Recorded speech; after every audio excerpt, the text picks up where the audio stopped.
Hello friends, माझं नाव आहे करण. मी एक टॅटू आर्टिस्ट आहे आणि माझा क्लासेस बी आहे टॅटूचे. मी शिकवतो बी. माझे स्टुडंट्स, त्यांच्याबद्दल पण मी खूप काय काय सांगणार आहे की ते कसं शिकवतो मी त्यांना, काय शिकत आहे ते टॅटूबद्दल. आणि हा व्हिडिओ खूप मोठा होणार आहे, स्टॉप होत होणार आहे. मला हेच सांगायचं आहे की टॅटू आपण काढतो ते असं नाही की कोणी हा जो टॅटू कोणी सेम, म्हणजे कसं आहे ना की एकाने जर तो टॅटू काढला तर तुम्ही पण तो सेम काढता आणि तेच लोक येतात आणि टॅटू आर्टिस्टला बोलतात की उसने जो निकाला है तो मुझे वैसे ही चाहिए. आणि सॉरी, मी हिंदी पण बोलेल, मराठी पण बोलेल, इंग्लिश मी बोलणार नाही आहे कारण की मला इंग्लिश येत नाही आहे. तर मी हिंदी आणि मराठी बोलेल. हिंदी पण जमत नाही मला, मी ट्राय करेल. सॉरी हा. आता हे टॉपिक आहे की जो टॅटू बनवायला येतो, जो माणूस जो येतो या क्लायंट्स येतात, एकाने जर तो टॅटू काढला आहे तर सेम टॅटू मला तो म्हणतात की मला सेम टॅटू पाहिजे. पण माझं असं म्हणणं आहे की तुम्ही सेम नका काढू, तुम्ही वेगळं काहीतरी करा.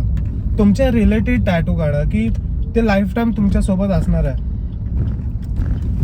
असं नाही की त्याने जो काढलाय अरे ते खूप छान दिसतोय, मला पण सेम टॅटू. आणि मला हे बोलायचं आहे की मला कोणत्या आर्टिस्टला वाईट काय बोलायचं नाही, कारण की तो पण खूप मेहनत करतोय. तो आर्टिस्ट, त्याची पण खूप मेहनत आहे आणि मला माहिती आहे की एक टॅटू आर्टिस्टची मेहनत काय असते.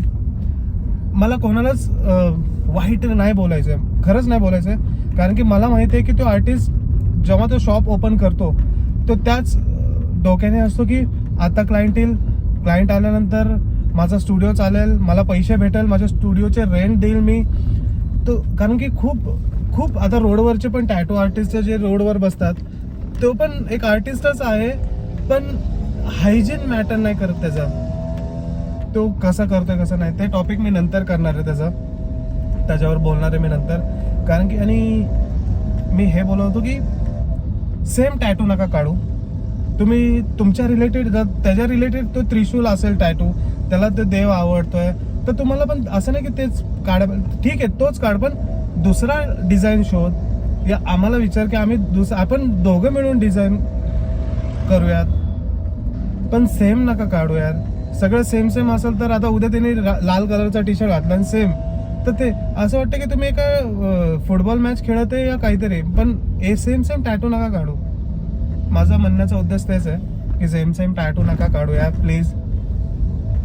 एक आर्टिस्ट, आणि तुम्ही जेव्हा ते एका आर्टिस्टकडे जाता आणि खूप लोक बार्गेनिंग करतात यार, खूप लोक बार्गेनिंग करतात. जी अमाऊंट ठरवली आहे की त्या आर्टिस्टने की त्याचे डिझाईन बघून की ह्या डिझाईनचे एवढे, आणि तुम्हाला माहित नाही की ते 5 मिनिटात टॅटू नाही बनत. 10 ते 15 मिनिटं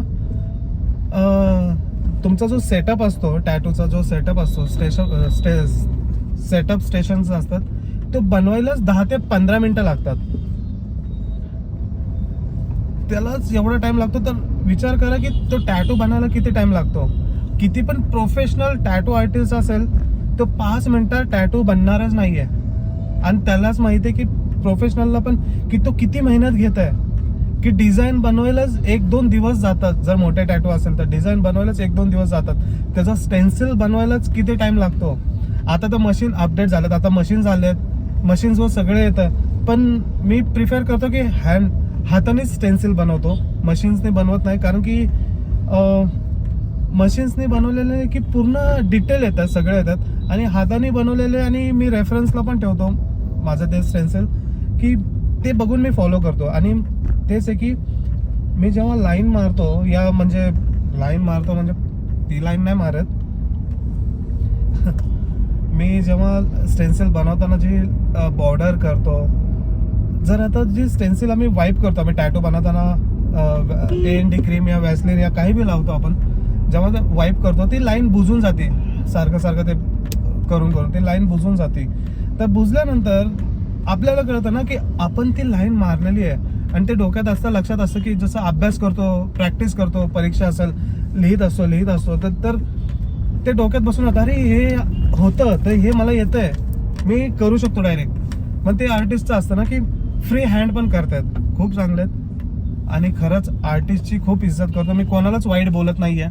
प्लीज तुम्हाला असं वाटत असेल मी आत्ता आलाय हा यूट्यूब चॅनलवर व्हिडिओ टाकत आहे माझं, प्लीज तसं काय नका समजू. आणि मी खरं सांगतो की मी नुकतंच चालू केलंय व्हिडिओ बनवायला. मी खूप घाबरत होतो की, आणि खूप शिव्या भेटणारे, खूप काय बोलणारे लोक की अरे हे तर नुकतं आत्ता आलाय आणि असं बोलायला लागलाय.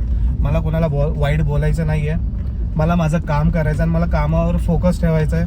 आणि प्लीज तुम्ही पण कामावरच फोकस ठेवा. आणि मला खूप चांगलं आहे की तुम्ही मेहनत करताय, मला पण मेहनत करायचं आणि मला करायचं आहे. आणि मला कोणाबद्दल वाईट बोलायचं नाही आहे. प्लीज वाटलं तर माझ्याबद्दल काय असेल तर तुम्ही बोला, डायरेक्ट कमेंट करा, मेसेज करा, मला काही प्रॉब्लेम नाही आहे. काही टॉपिक असेल तुमच्याकडे की ह्याच्याने काय होतं त्याच्याने काय होतं तर सांगा मला, मी त्याच्यावर पण अभ्यास करेल आणि मग तुम्हाला त्याचं सांगेल. असं नाही की मला सगळं येत आहे, मी पण शिकत आहे, तर शिकूनच मी तुम्हाला बोलणार आहे. कोण असा आला आणि त्याला सगळं नॉलेज आलं आणि तो डायरेक्ट बोलायला लागला, तो व्यक्ती पहिला शिकतो. एक टीचर असतो ना की पहिला तो शिकलेला असतो आणि मग समोरच्याला शिकवतो. मग जर माझ्याकडे जेवढं ज्ञान आहे टॅटू बद्दल, माझ्या लाईफ बद्दल पण मी खूप शेअर करणार आहे तुम्हाला की मी कसं झालो, कोणी मला कसं ट्रीट केलंय, तर मी समोरच्याला कसं ट्रीट करत आहे. तर हे सगळं हळूहळू तुम्हाला व्हिडिओमध्ये बघायला भेटणार आहे. तर आजचा टॅटू फक्त कोण जसं टॅटू काढत आहे तर सेम टॅटू नका काढू, ह्याच्याबद्दलच बोललो मी.